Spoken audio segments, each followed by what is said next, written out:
Howdy y'all, Caleb here. This video right here is probably one of the most requested topics we've had in the comments. So let's jump right in. How to play Seraphon Starborne. Interesting topic because at first glance it's a very confusing, kind of very complicated army to play because there's lots of spellcasting, movement is very important, positioning is king. So you have to take a lot of those things into play when you're playing Starborne. And so it can be a little bit more difficult than my favorite style, which is just shoving my warriors across the board, running the aggrodons, doing some melee. You can do some of that here in Starborne, but mostly it's about that finesse play, throwing a bunch of mortal wounds at the opponent's key targets and playing more in the hero phase. So I think we're going to look at some tips on how to play it, some positioning, some spell casting order, and kind of overall how the army plays. So we'll jump right in. First off, in Starborne, there's a couple of things that are important. And these are the two abilities, the battle traits that come with Starborne that are key to everything that we do. So the first one is a spatial translocate, and that's picking one Starborne Slaanein in your army, and you're picking another unit wholly within 12 inches of that Slaanein. And you're able to teleport that unit anywhere on the board outside of 9 inches of the enemy. And so this is key because this allows a lot of tricks. This does happen at the beginning of hero phase, which is important. It is a heroic action. So that allows us to set up some pretty cool stuff with our spellcasting. That allows basically some hero movement if you need it, or some fun positioning to grab objectives and things like that. So this is important. A lot of our stuff revolves around this, but you also need to keep in mind that you have to have that unit wholly within 12 of a Slaanein, either Slaanein or Kroak, to make this happen. So always keep in mind, what's on my next turn, what unit is going to be teleporting, and in your movement phase, make sure that unit gets wholly within 12 of your Slaanein or Kroak.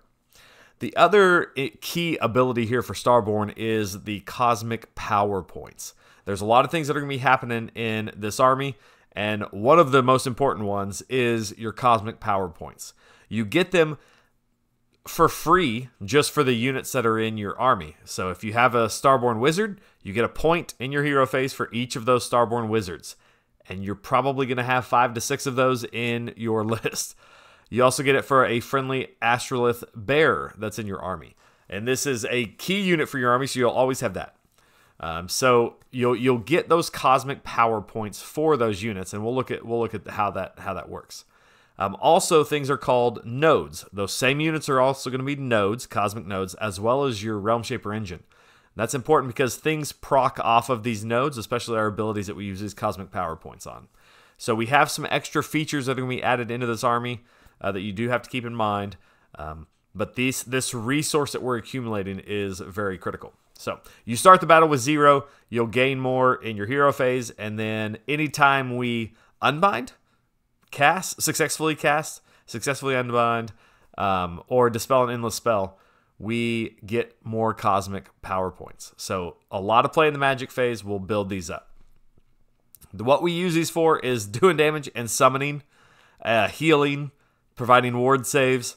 So it's very critical to actually keep track of them and use them.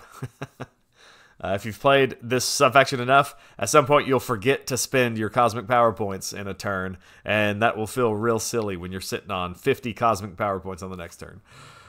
So I'm looking at you, Sebastian. So those are our two main abilities that we're going to be using in Starborne, and that feeds into a lot of what we do in this subfaction. Our key units are going to be anything that's a wizard in Seraphon ends up playing very well in this army. But these 5 heroes here are our key units. We have our Slaanein Starmaster, who is going to have a role of a support hero. It's going to be, in general, the Slaanein will be your general, and will sit back and generate cosmic power points and provide support. Does a little bit of damage with something like Stellar Tempest, which is a spell that can, bust up some hordes, or Comet's Call, which is what you'll normally take, and that will be able to kind of snipe some stuff in the backfield. So, but in general, he's there to generate command points. Kroak, on the other hand, is the other Slaanein, and he will provide lots of damage. He is the kind of dangerous piece that you're able to throw his spell. You're able to cast it up to 4 times, and it does D3 mortal wounds to D3 units. So you can really position him well and do a lot of damage to an army.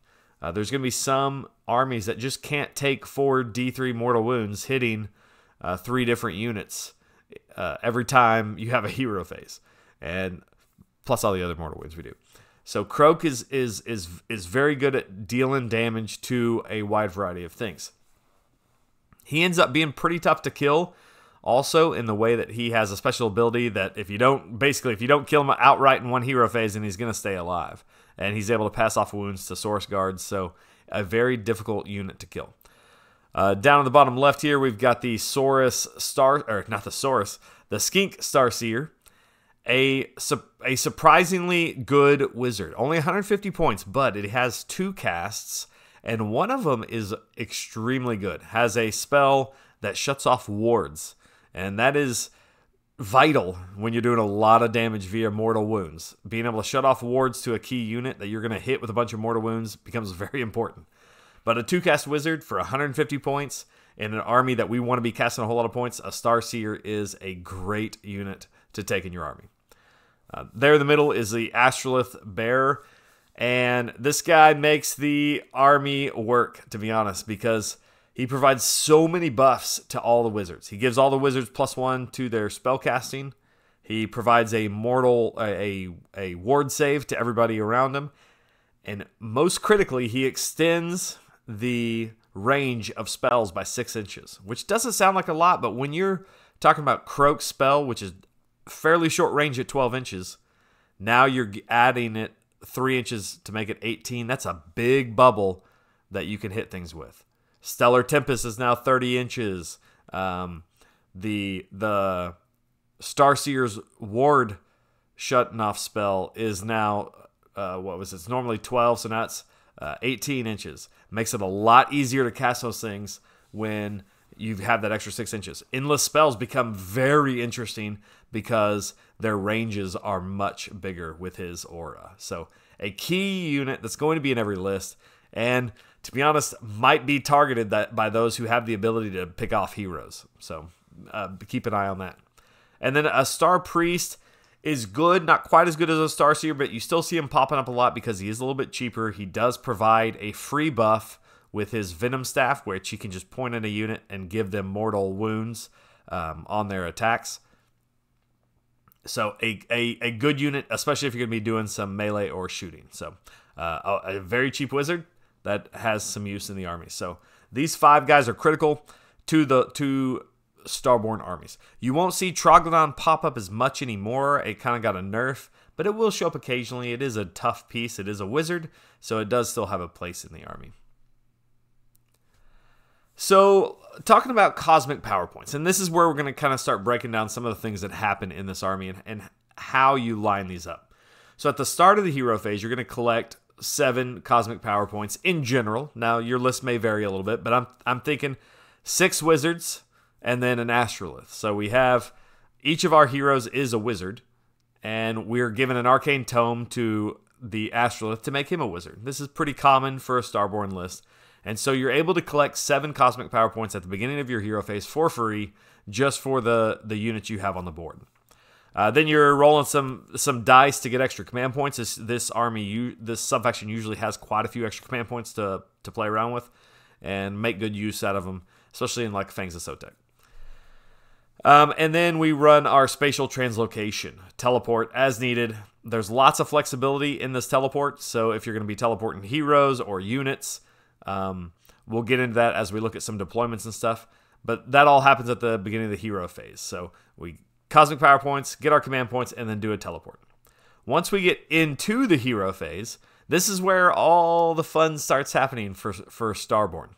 I have here listed from, I'll show you a list that I'm running with the spells here in a minute, but here's what you would see in your hero phase. You're going to cast a lot of spells in your hero phase.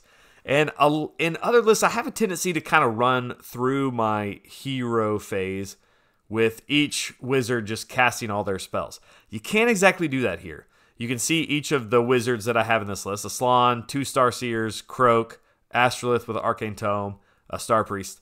You can't just go down the list and cast them all. You really have to think about this order that you want to cast them in, because it does make a difference. Here's a sample order of how we might cast our spells. And we'll kind of run through these to show you what a sample list would be accomplishing. So I would want to start off with my Slann casting Celestial Equilibrium, because this buffs every other wizard. It doesn't buff himself, but it buffs every other wizard. So it gives every other wizard +1 to cast, which all your other heroes are going to be wizards. So it will help buff up all these other spells that we're going to be casting.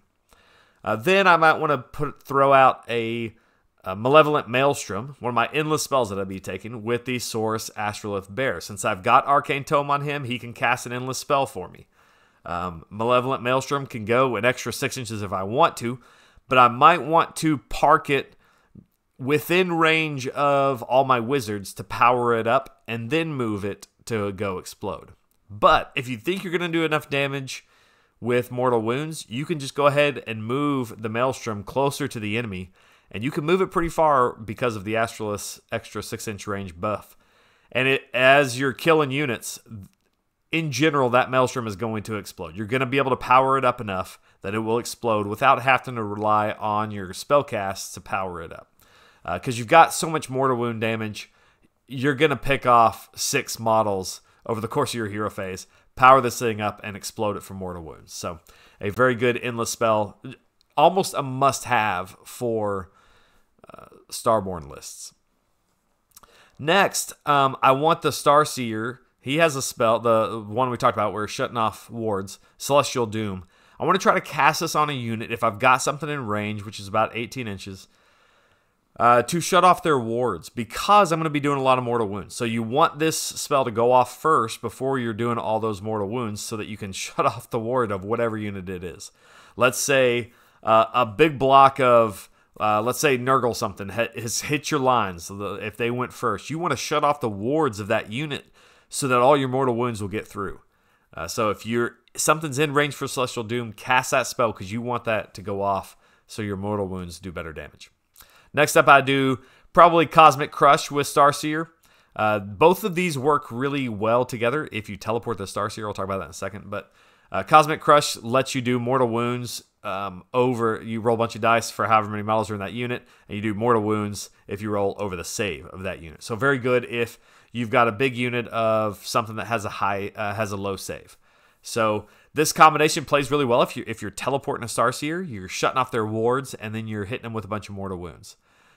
Worked even better when you could teleport and then do Merciless Blizzard. You can't do that anymore, but still a great spell. Next up, if something's in range, cast Merciless Blizzard. You don't have to cast this one, but if nothing's in range. But if something's in range, get that Blizzard out. It's just so good. 4d6 mortal wounds. Short range. Doesn't work with the Astrolith for giving extra range, but absolutely worth casting if something's in range. Then you can hit with all your Lord Kroak Celestial Deliverance. Then Slann could cast maybe Shield of the Old Ones, which gives him a 4-up ward against mortal wounds. Or maybe something like Stellar Tempest. If you wanted to hit up a horde, you could take away Shield of Old Ones and maybe do some more damage with Stellar Tempest. Next up, Comet's Call, doing mortal wounds across the board, maybe D3, D6 units doing D3 mortal wounds.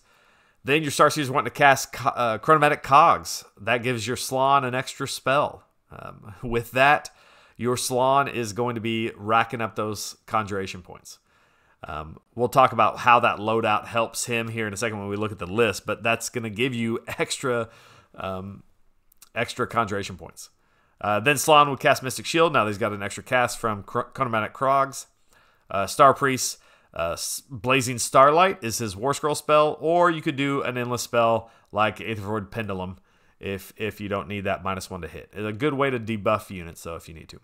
And then to wrap everything up, you can do some mortal wounds with the Realm Shaper engine. And then we can do even more mortal wounds with our Cosmic Power Points, which we'll look at here in a second.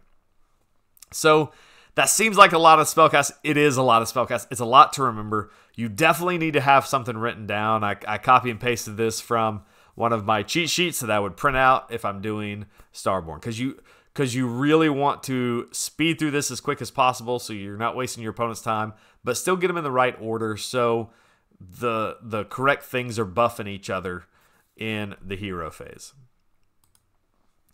So if we're looking at the total cosmic power points, how many can we potentially rack up?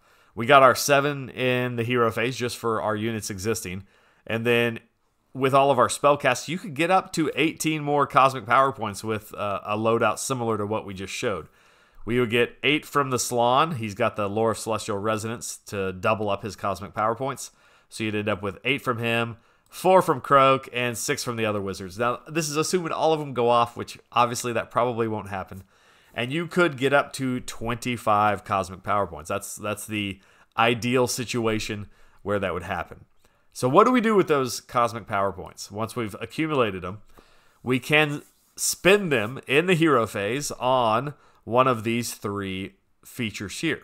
So we can return models to units that have been damaged. We can increase the ward save from our Astrolith from a 6-up. We're going to increase that to a 5-up, which makes our army incredibly tough because we do like to castle up this army. So a lot of things will be within 12 inches of that Astrolith.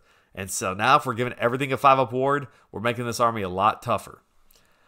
But this one right here is really the go-to. Cleanse the Realms. Roll a dice for each enemy unit within 12 inches of any friendly cosmic nodes. Any.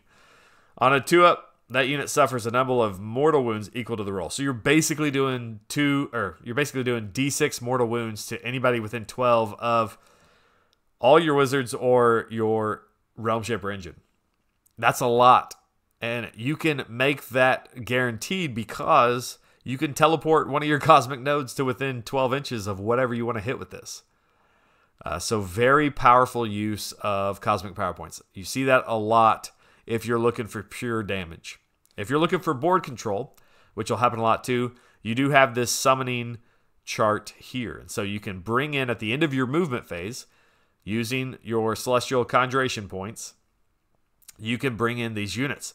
Skinks at 8 points is a pretty popular choice because cheap bodies that have a great war scroll ability that lets them redeploy much better than normal units. So a great ability, a great unit to summon in there.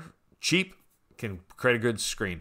Another one I really like is the Raptidon Chargers for 16. If you've got enough for them, they make a great summons. You bring them in, and they have +1 to charge from their command model. And so it makes it very easy to get them into combat if needed. Also, Source Warriors and Source Guard are just incredible choices. If you have gotten up to 22 Conjuration points, 10 Source Guard is amazing because they protect a lot of your heroes already, and they make a pretty good shield. That's 20 wounds on a 3-up save. And pump some command points into them, get Mystic Shield on them your next turn, and they're going to be difficult to remove. Agrodon Lancers and the things higher than this you can summon in, but that's usually when you're late game, when you're winning pretty well, you can start summoning some of the bigger things if you brought them in your kit. But usually you're summoning in Skinks or Warriors or Guard. So a sample list might look something like this. This is one that I've run. I like this list. It's fun. It's got some play here. So Seraphon, Fangs of Sotek, which Fangs of Sotek allows us to redeploy up to 3 times. And if you're doing it with Skinks, it doesn't cost you for 2 of those. So a great ability, especially with Skinks already being the master of redeploy. My grand strategy is Spellcasting Savant. That just allows me to keep if I keep my Salon alive by the end of the game, I get that. In general, you're going to keep him alive or you're going to lose the game. So if he is still alive at the end of the game, you get that 3 points. A great grand strategy for us. Salon's my general with command trait Lore of Celestial Resonance. And that allows me to, every time he would normally generate Conjuration points, he is going to generate 2 instead of 1. So every time he unbinds, every time he casts, every time he dispels, he is going to get 2 points instead of 1. So you want to have your go-to dispeller be the Slann, and the good news is he can do it anywhere on the board. So he is going to be a conjuration, cosmic power point machine in this list. Artifact is Space Folder Stave that allows you to, when you set up a unit, it allows you to do it at 7 inches instead of 9. So this is very good for your summons. It allows you to push them a little bit further forward when you do that. If you don't use it that turn, you can use it on your next turn for your teleport, because it does say the next time you set up a unit. So if you want to teleport something closer on the next turn, start planning ahead, and you can use that Space Folder Stave. You'll notice I do have extra spells on these. I did take 2 Warlord Battalions, and that allows me to get the extra artifact and an extra spell enhancement. Extra spell enhancement for Starborne is very, very useful because you want that flexibility of extra spells. You want the lore of Primal like all those the spells from the lore of Primal Frost on your smaller heroes, but you also want our spell lore from Seraphon. So they're both very good. So that extra spell enhancement allows you to do that. Here on my Slann, I've taken some damage dealing. I've got Cosmic Call and Stellar Tempest on this unit. Allows him to actually do some damage. So Cosmic Call is, or Comet's Call is just fantastic. That's his signature spell. Should have never come off his War Scroll, but it did. That is his signature spell. Stellar Tempest is just fantastic for dealing with hordes, which we can struggle with a little bit because we have so much directed mortal wounds. So Stellar Tempest allows us to deal with some hordes that we might not otherwise been able to. Lord Kroak knows all those spells from the lore, so if he does need to cast any of those, he can, but generally he's going to be casting Celestial Deliverance from his War Scroll spell as many times as he can. 2 Skink Starseers, one with Cosmic Crush, one with Speed of Huanche, and I'm putting Merciless Blizzard on both of them with a spell enhancement so that I have some flexibility. If something's coming into my lines, I can hit him back with Merciless Blizzard. Skink Star Priest, I put Speed of Huanche and Hoarfrost on him. And that allows me to buff up my Raptidon Chargers over here really well. Speed of Huanche gives them a move in the hero phase. So what I like to do is I like to take my Star Priest and put the Venom Staff on the Raptidon Chargers, and then Hoarfrost on them, and then Speed of Huanche them. And so you're going to buff up these Raptidon Chargers a lot, and then they have a ton of movement. If you're moving in the hero phase, and then you get to move in the movement phase, these things are going anywhere. They're very fast, and they have pretty good damage attack for only 150 points. So I like this as kind of my unit to go hit something that's contesting an objective. If you've killed off enough screens with all your magic, send these guys into the heart of them. It's not going to kill off like really hardened targets, but if you get Hoarfrost off, then now you've got good rend. Normally they only have -1 rend, but with Hoarfrost, maybe you can get some good rend on them. And you can take down those targets. I've got my Source Astrolith Bear with Arcane Tome, so he can cast either Mystic Shield, Arcane Bolt, or an Endless Spell as needed. But most importantly, it makes him a wizard, so you get the extra Conjuration, Cosmic Point, and allows you to cast a spell with him for another Cosmic Point. So, Battle line, we've got 2 units of Skinks, 5 Raptidon Chargers, and 2 units of Saurus Guard. As my battle line, lots of battle line here. The Guard are fantastic. Skinks are fantastic. And Raptidon, I mean, just everything fits well into this list of what you want to do. Skinks are your screens. Saurus Guard are your bodyguards. And Raptidon Chargers can go out and fight. Endless spells, I've got Cogs, which gives me the extra spell casting for the Slann. And that's worth 2 cosmic points. Well, not really. It's worth 1 cosmic point if you cast it from a normal wizard, 2 if you cast it from Slann, and then you get another spell for another 2. So it's, I guess in total it's worth in a game, I guess 12 cosmic power points. So if you're using it with the Slann, a good use of an endless spell here, because that allows you to keep those abilities churning. Malevolent Maelstrom, just great for doing mortal wounds. Aether Void Pendulum, a very good targeted endless spell. So it will do D6 mortal wounds to things, and that just kind of helps you hit those hardened targets. And with the Astrolith, it can go a lot further than you think. So generally it's a fairly short range spell, but adding that extra 6 inches on it really makes it help out. I did take the 2 Warlord battalions. In this army, you don't really care about your drops. If you have to go first, that's fine. You're going to take the board. You're going to push your screens out. You're still going to do damage to them at range. And you're gonna be set up well. Even if they double turn you, they'll get in close to you, and you'll be able to hit back pretty hard with your hero phase. If for some reason they do give you, if they do take the first turn, just make sure you deploy in a way that you can absorb their screen and then hit them back really hard. In general, people don't want to get near your castle because they know the amount of mortal wounds that you can do to them.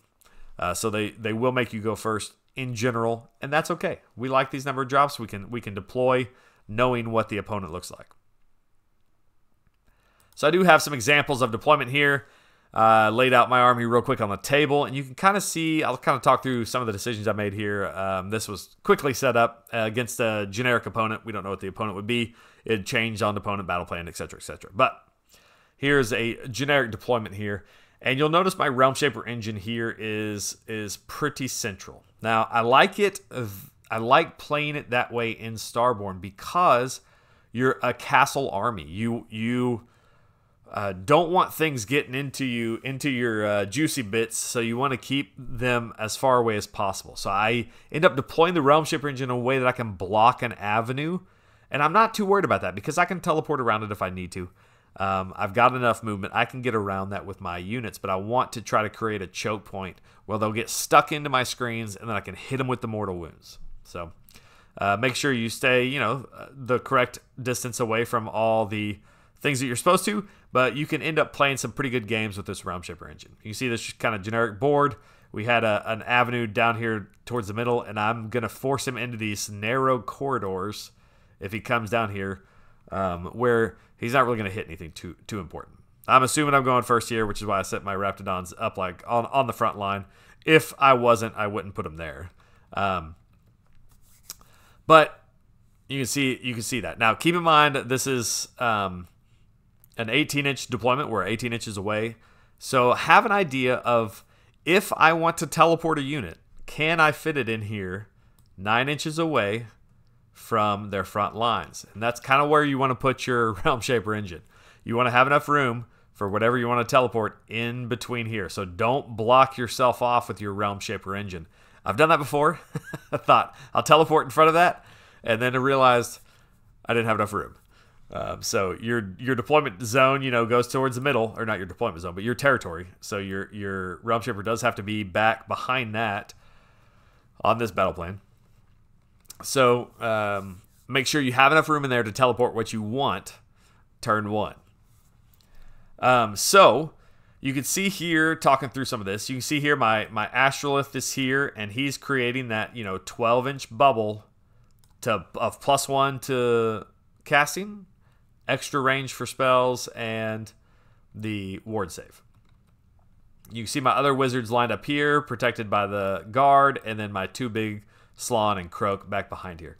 You see the Slann lined up pretty far back, and that's pretty normal. What I want with Kroak is I want to make sure that he has enough range to hit something if it were to crash into my lines. You can see on this next image, this is kind of Kroak's aura of damage, like his no-go zone, which is 18 inches from him because he is within 12 of that Astrolith bear. So keep him within 12 of that, and you've got a big range. Now, the thing is, you can't hit the opponent on this deployment. You can't hit the opponent turn 1 because we are 18 inches away. So you can't get him with Kroak on deployment. So that's why I'm not putting him on the line. If we're closer on deployment, then maybe you play a little bit more aggressively. But we can get him up there other ways. One thing that I do make sure, I'm trying to just dump all my experience here from Starborne to you. Hopefully some of this is good info. I like my Starborne on the front line, as long as they're not going to come hit him turn 1, because that gives me options for my teleport. If his 12-inch aura extends out here, I can teleport a wizard up to here in front of my Realm Shaper, and he's still within range of the Astrolith's aura. And so I want to keep that in mind where I put that Astrolith, because I want him to still be able to buff up whatever I teleport. If I teleport a Starseer forward, or a Skink Star Priest, or Kroak, which I'll show you here in a second, I want him to still be in range. So my first example here would be to teleport Kroak. Now this is a very aggressive option. You don't have to do this turn 1, but I wanted to show you kind of one of the more aggressive options you can do. If they have left some heroes there on their line that are within range of Kroak, maybe you go ahead and take it. If you can cripple their army, if you see their Alchemite Warforger, I think this is cities that I threw out there, yeah. If you know there's one critical piece and they've left you an opening, go take it. Go kill that thing. Because we have enough options, we can protect Kroak where he's at via movement or summoning. So we can move things in to protect Kroak as needed, even if we're playing real aggressive with him. And if we do play this aggressive, they take the turn, they kill our screens, and they don't get the next turn, Kroak's in a perfect position to just kill everything. So the aggressive Kroak option can work. If they do blow up all your screens and get into you, you may lose the game that way. So keep that in mind. But you see I left enough room here on deployment so he can teleport up 9 inches. He's still within range of my Astrolith, so that his aura, even once he teleports, is pretty gigantic. Here's what his aura would look like now, 18 inches. He can hit most of the opponent's line. He's teleported, let's say, 9 inches away from the opponent, but still 12 inches from my Astrolith. You've got great range there. You can hit things 9 inches behind the opponent's line now. So we have some great ability there with teleporting Kroak where he needs to be. Now you don't have to do this turn 1. So a lot of times what I'll end up doing is I won't do this turn 1. I'll move screens up the board, but then turn 2 and 3 you can teleport Kroak where you need to get him in range. So let's say let's go back to deployment here. Let's say things have shifted over to this side of the board, and they have a lot of units here. You've got your screen here. Teleport Kroak over to here. Keep him within range of your Astrolith, and now you can hit these forces over here on the left side. So you have some flexibility with where you want to teleport them. So you don't have to commit him turn 1 if you don't want to. You can just take the board and create layers of screens. If you choose not to teleport Kroak, still cast all your spells. You don't have to have a target for that. Just cast all your spells, get your conjuration points, summon some stuff, and make it difficult for the opponent to get you. So you're going to move, your units up to these choke points. You're going to layer your units, and then have your wizards back here. You're going to summon things in, move those skinks up to grab that objective. You're creating layers to where even if they get the double turn, they're not going to get into Kroak and Slann or the Astrolith. So create those layers so you can protect your opponent, your units for the next turn. One thing you do have to keep in mind as you're moving, make sure that if they crash, like let's say you move a screen up to here and they're crashing into that, make sure that if you get the next turn, you can hit with some important things. Make sure that screen is within range of Merciless Blizzard from one of your wizards. Make sure it's within 18 of your Kroak. So keep in mind on the next turn where is my spell range is going to be at, because I need to see if they're coming into my screens and killing those or not killing them, whatever your screens are. If they're warriors, they can be a lot harder to kill. If they're skinks, they're probably going to run away. But wherever they're stuck at, make sure that that's in range for your next hero phase of spells. So let's say you teleport Kroak, you do all your spells and stuff. Now you can move. Let's say we use... actually, I don't even think I had to use Speed of Hwanchi. We could just run these guys. We could run the Raptidons up there if we wanted to. We could run some Skinks up to create a bubble, to create some screens. More than likely, I have Speed of Hwanchi, these Raptidons, and hit whatever's left of the opponent. You can see some endless spells out here on the board doing their damage. But what you want to do is you want to create a set of screens for Kroak to where he can't just be insta-killed by your opponent on the next turn.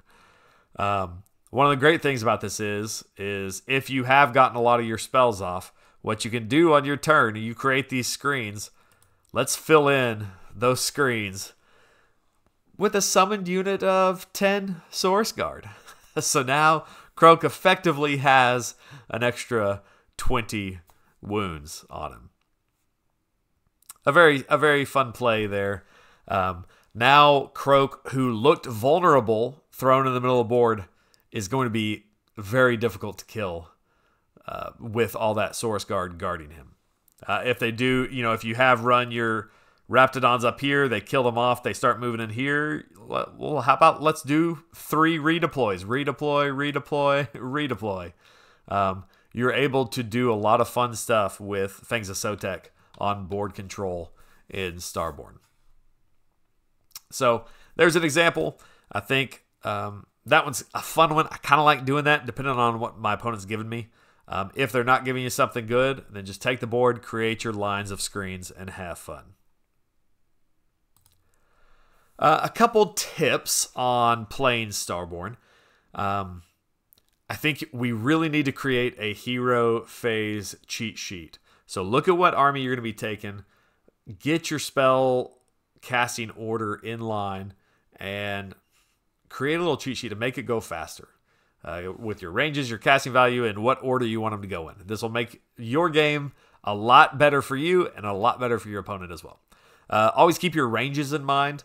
Your spells all have ranges, but you also have to be positioned in certain ranges. Your teleporting from your Slann, your Astralis ranges, all need to be kept in mind, as well as Kroak for his damage in the next turn. So be thinking ahead and plan your next turn. If I get the next turn, can I do damage? If my opponent gets the next turn, do I have enough screens in the way?